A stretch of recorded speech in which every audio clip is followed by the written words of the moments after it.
사무엘상 14장 31절로 46절의 말씀을 가지고 성공할 때가 더 위험할 수 있다. 성공할 때가 더 위험할 수 있다라는 제목으로 이 시간 하나님의 말씀을 나누고자 합니다. 우리는 살면서 이기와 관련된 말을 자주 듣곤 합니다. 경제적인 이기, 건강상의 이기, 관계적인 이기, 나라의 이기, 심지어 신앙의 위기라는 말들을 자주 듣곤 하죠. 여기서 우리는 위기라는 말의 본래 의미가 무엇인지 확인할 필요가 있습니다. 영어로 위기를 크라이서스라고 하는데요. 이 단어는 헬라어인 크리네인에서 유래된 말로 그 뜻은 분별하다, 판단하다, 가려내다 라는 뜻을 담고 있습니다. 즉, 위기라는 것은 단순히 문제가 터진 상태를 말하는 것이 아니라 그 문제 뒤에 숨겨진 위치를 분별하고 판단하여 가려내는 것을 의미한다라는 것입니다. 그런데 문제는 오늘날 많은 사람들이 어떠한 문제에 대한 위기를 만나면 그 문제 뒤에 숨겨진 정작 그 문제만을 바라본 나머지 제대로 문제 뒤에 숨겨진 그 이치를 분별하거나 판단하지 못하고 가려내지 못할 때가 많다는 것입니다. 간혹 여러분 재난 영화를 보시면 재난의 징조를 감지하는 사람들이 나오는 것을 볼 수가 있습니다. 그런데 대부분의 사람들은 그 재난의 경고를 무시해 버린다는 것입니다. 왜 그럴까요? 첫 번째는 경험 때문입니다. 내가 이 일을 오래 해봤는데 그런 일은 안 일어나. 즉 과거에 자신이 했던 그 경험이 현재의 판단을 가려버립니다. 그래서 재난이라는 것을 인지하지 못한다는 것입니다. 두 번째는 편견 때문입니다. 그 사람이 말하는 걸 어떻게 알아? 어떻게 믿어? 즉 말의 내용보다 말하는 사람을 먼저 판단하고 평가해서 그 말을 무시해버릴 때가 있다는 것입니다. 세 번째는 확률 때문입니다. 그럴 가능성이 얼마나 되겠어? 확률이 낮다라는 그 이유로 재난의 신호를 무시해 버린다는 것입니다. 그런데 여러분 아이러니하게도 위험 신호를 무시하는 가장 큰 이유는 여러분 무엇인지 아십니까? 현재의 성공입니다. 지금 잘 나가고 있고 잘 되고 있고 내 삶에 아무런 문제가 없이 평안하기 때문에 현재의 이기를 느끼지 못하며 살아간다라는 것입니다. 여러분 한때 전 세계 필름 시장을 지배했던 회사 중에 코닥이라는 회사가 있습니다. 이 코닥은 세계 최초로 디지털 카메라 기술을 개발한 회사였습니다. 그런데 이 필름 시장이 무너질 것을 두려워한 나머지 디지털 상용화를 연구했지만 미루어왔습니다. 한마디로 시대의 변화를 잘 알고 있었음에도 불구하고 현재의 성공에 안주해 버리고 말았던 것입니다. 결국 여러분 디지털 시대가 본격화되면서 코닥이라는 회사는 2012년도에 파산하고 말게 되었습니다. 여러분 현재의 성공이 위기 신호를 감지하지 못하게 만들었다라는 것이 대표적인 예라고 말할 수 있습니다. 오늘 본문에 나오는 사울왕도 그렇습니다. 겉으로 보면 그는 이스라엘의 초대 왕이었을 뿐만 아니라 세상적으로 보면 성공한 왕이었습니다. 전쟁에서 계속 이겼고 나라도 그로 인해 안정되었고 심지어 왕실도 견고해졌습니다. 그런데 여러분 성경을 보면 사울의 성공보다 그의 실수를 성경은 더 많은 분량을 할애해서 기록하고 있다는 것이 놀라운 점입니다. 왜 그럴까요? 성공이라는 포장지 속에 이기의 신호가 숨어 있다라는 것을 말하기 위해서입니다. 자, 그렇다면 오늘 본문에서 우리는 사울의 신앙이 위기로 향하고 있다라는 세 가지의 신호를 함께 살펴보며 은혜를 나누고자 합니다. 첫 번째 위기 신호는 무엇이냐? 문제가 생기면 그때서야 비로소 하나님을 찾는 임기응변적 신앙 때문이었습니다. 사울은 블레셋과의 전쟁 중에 이스라엘 백성들에게 성급한 금식 맹세를 하게 합니다. 여러분, 오늘 본문 24절의 말씀을 다 함께 읽겠습니다. 이 나라에 이스라엘 백성들이 피곤하였으니 이는 사울이 백성에게 맹세시켜 경계하여 이르기를 저녁 곧 내가 내 원수에게 보복하는 때까지 아무 음식물이든지 먹는 사람은 저주를 받을지어다 하였습니다. 그러므로 모든 백성이 음식물을 맛보지 못하고. 방금 읽었던 말씀처럼 사울은 전쟁으로 인해서 이미 지쳐있던 이스라엘 백성들에게 무엇을 강요했습니까? 금식을 강요했습니다. 그런데 이것이 실수였던 것은 당시 이스라엘 백성들이 전쟁으로 인해서 매우 피곤한 상태였는데 거기에다가 여러분 금식을 맹세시키니 아무것도 먹지 못하게 된 것입니다. 여러분, 남자들은, 저도 남자지만은 참 남자들은 단순한 것 같아요. 특별히 자녀들을, 여러분 자녀들이 집안에서 부모님에게 전화하지 않도록 여러분 할 수 있는 여러분 팁을 하나 드린다면 뭔지 아십니까? 먹을 걸 잔뜩 쌓아 놓으면 됩니다. 그러면 절대 전화하지 않습니다. 저도 마찬가지예요. 저도 밥 시간 때에 돼서 밥만 제대로 주면 아무 집안이 평안해요. 그런데 밥 시간이 늦었는데도 불구하고 이게 밥 먹으라는 말을 안 하잖아요. 그러면 그때부터 얼마나 이게 신경이 쓰이는지요. 집안에 어떤 상태고 상황이고 그런 게 눈에 보이지 않습니다. 밥만 빨리 줘야 돼요. 그래서 밥을 안 줄 것 같다 싶으면 냉장고 열어서 뭐라도 이렇게 빼 먹습니다. 그러면 집사람이 그러죠. 아니 지금 밥하고 있는데 뭘 주워 먹냐고. 그러면 제가 속으로 겉으로 말은 못하죠. 나 지금 배고파 죽겠는데 뭐라도 지금 당이 떨어져가지고 쓰러질 것 같은데. 여러분, 지금 이스라엘 백성들이 전쟁으로 인해서 매우 피곤한 상태입니다. 그런데 거기에다가 어떻게 해요? 금식 맹세를 시키니까 그들은 먹고 싶어도 아무것도 먹지 못하게 되었습니다. 결국 이스라엘 백성들은 배고픔을 견디다 못해 오늘 말씀에 보면 어떤 일을 벌이게 됩니까? 짐승을 잡아 피채 먹는 죄를 범하게 됩니다. 여러분 32절의 말씀을 다 함께 읽겠습니다. 백성이 이에 탈취한 물건에 달려가서 양과 소와 송아지를 끌어다가 그것을 땅에서 잡아 피채 먹었더니. 아멘. 이렇게 문제가 터지자 사울은 제단을 쌓고 제사를 드립니다. 여러분, 겉으로 보면 사울은 신앙적으로 문제를 잘 수습하고 있는 것처럼 보여집니다. 그러나 성경은 이에 대해 의미심장한 말을 이렇게 기록하고 있습니다. 여러분 35절의 말씀을 다 함께 읽겠습니다. 사울이 여호와를 위하여 제단을 쌓았으니 이는 그가 여호와를 위하여 그 다음 뭐라고 말합니까? 처음 쌓은 제단이었더라.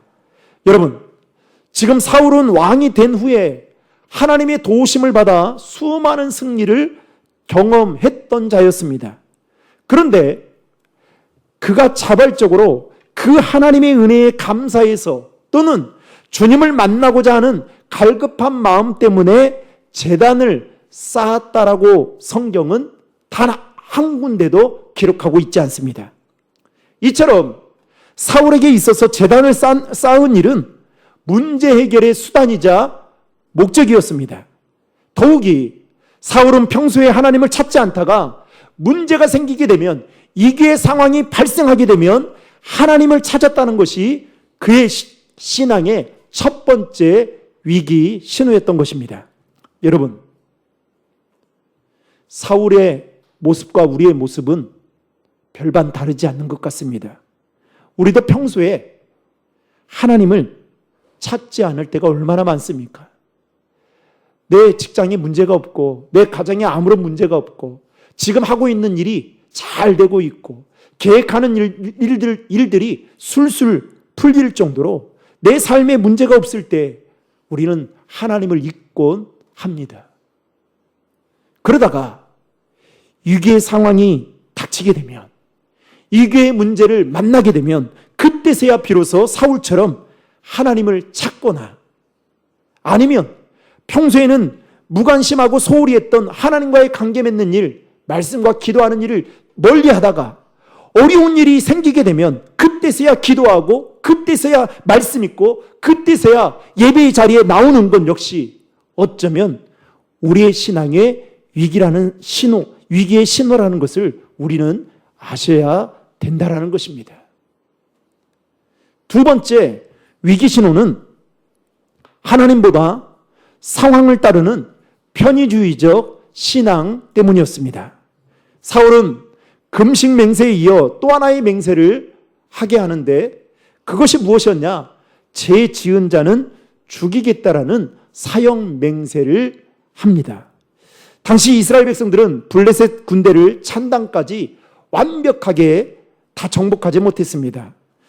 그래서 사울은 밤에 블레셋 사람들을 추격하여 동틀 때까지 그들 중에서 탈취하고 한 사람도 남기지 말라고 말하자 그를 따르던 많은 무리들이 사울의 생각대로 하라고 이야기합니다. 그때 제사장은 하나님께 나아가 물어보자고, 이 일에 대해서 물어보자라고 하며 제안을 합니다.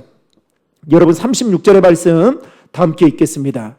사울이 이르되 우리가 밤에 블레셋 사람들을 추격하여 동틀 때까지 그들 중에서 탈취하고 한 사람도 남기지 말자. 우리가 이르되 왕의 생각에 좋은 대로 하소서 할 때에 제사장이 이르되 이리로 와서 하나님께로 나아가사이다 하매. 그래서 사울이 제사장의 말을 듣고 하나님께 묻습니다. 하나님, 블레셋 사람을 추격하는 것이 좋은지, 아니면 하나님이 이스라엘 군대에게 승리를 주셔서 블레셋 사람들을 넘기시는지를 묻는데, 문제는 하나님께서 아무런 말씀도 하지 않으신다라는 것입니다. 여러분, 하나님께서 아무런 말씀도 하지 않는다는 것은 무엇을 의미하는 걸까요? 곧 사울의 물음에 거절하신다라는 신호인 것입니다. 그러자 이 사울이 군대 지휘관을 불러 모읍니다. 그리고 나서 오늘 이 죄가 분명히 죄 때문에 하나님이 응답하지 않는다라고 생각하고 이 죄가 누구에게 있는지 알아보자라고 하면서 어떠한 이야기를 하냐면, 만약에 이 죄가 자신의 아들이라고 한다면 그도 반드시 죽어야 한다라는 말을 하게 합니다. 그리고 나서 누가 죄를 지었는지 이제 알아보기 위해서 사울은 제비뽑기를 하게 합니다. 그런데 제비뽑기를 했는데 누가 나오게 됩니까? 사울과 그의 아들 요나단이 뽑히게 됩니다. 두 사람을 놓고 다시 한번 제비뽑기를 했을 때에 누가 마지막에 뽑히게 됩니까? 요나단이 뽑히게 됩니다. 여러분 42절의 말씀 다 함께 읽겠습니다. 사울이 이르되 나와 내 아들 요나단 사이에 뽑으라 하였더니 요나단이 뽑히니라. 여러분, 당시 요나단이 지은 죄가 무엇이었습니까? 자신의 아버지 사울이 이스라엘 백성들에게 금식 명령을 내렸을 때에 사울은 그 자리에 없어서 그 말을 듣지 못했습니다. 그래서 그는 너무 배가 고픈 나머지 걸어가다가 꿀을 발견하자 자신이 가지고 있던 그 지팡이의 끝으로 그 꿀을 찍어서 먹었던 것이 그가 지은 죄가 되었던 것입니다. 이 사실을 뒤늦게서야 사울이 알고 자신의 아들이라도 죽어야 한다라고 말을 합니다. 결국 사울의 성급한 이 맹세는 자신의 아들 요나단을 죽음의 이기로 내몰고 말았던 것입니다. 여러분 44절의 말씀을 다 함께 읽겠습니다. 사울이 이르되 요나단아 네가 반드시 죽으리라. 그렇지 않으면 하나님이 내게 벌을 내리시고 또 내리시기를 원하노라 하니. 그러자 이 말을 들은 이스라엘 백성들이 사울 왕에게 요나단은 하나님과 동력해서 구원을 이룬 사람이라고 말하며 그가 죽는 것에 대해서 우리는 반대한다라고 입장 표명을 하게 됩니다. 여러분 45절의 말씀 다 함께 읽겠습니다. 성이 사울에게 이르되 말하되 이스라엘의 이 큰 구원을 이룬 요나단이 죽겠나이까? 결단코 그렇지 아니하니이다. 여호와의 살아계심을 두고 맹세하옵나니 그의 머리털 하나도 땅에 떨어지지 아니할 것은 그가 오늘 하나님과 동역하였음이니이다 하여 백성이 요나단을 구원하여 죽지 않게 하니라. 아멘. 사울 왕의 말에 이스라엘 백성들은 동의할 수가 없어서 이렇게 말을 하자 사울은 하나님께 나아가 하나님의 뜻을 묻지 않고 어떻게 하느냐? 여론에 따라 그 결정을 철회합니다. 다시 말하면 사울은 하나님의 이름으로 한 자신의 맹세를 사람들의 여론으로 완전히 뒤집어 버리고 맙니다. 여러분, 겉으로 보면, 아니 세상적으로 보면 여러분 사울 왕은 매우 유연한 사람처럼 보여집니다. 그런데 실상은 하나님의 뜻보다 자신이 처한 상황과 체면과 분위기와 그 사람들의 여론을 더 중시하는 편의주의적인 신앙을 가지고 이 일을 선택했다라는 것입니다. 여러분 사사기에 보면 많은 사사들이 나오는데 그 중에 입다라는 사사가 나옵니다. 입다는 전쟁에서 승리하기 위해 하나님께 어느 날 맹세합니다. 하나님, 만약에 전쟁에서 승리하게 해주신다면 승리하고 돌아올 때 가장 처음으로 저를 맞이한 그 대상을 하나님께 바치겠습니다. 아마 입다는 자신의 딸이라고는 생각지 않고 아니면 뭐 동물이거나 다른 거라고 생각했을 겁니다. 그런데 전쟁이 끝나고 돌아왔을 때에 자신을 처음으로 맞이한 그 대상이 누구였느냐? 자신이 사랑하는 딸이었습니다. 결국 입다는 자신의 딸을 하나님께 드리게 됩니다.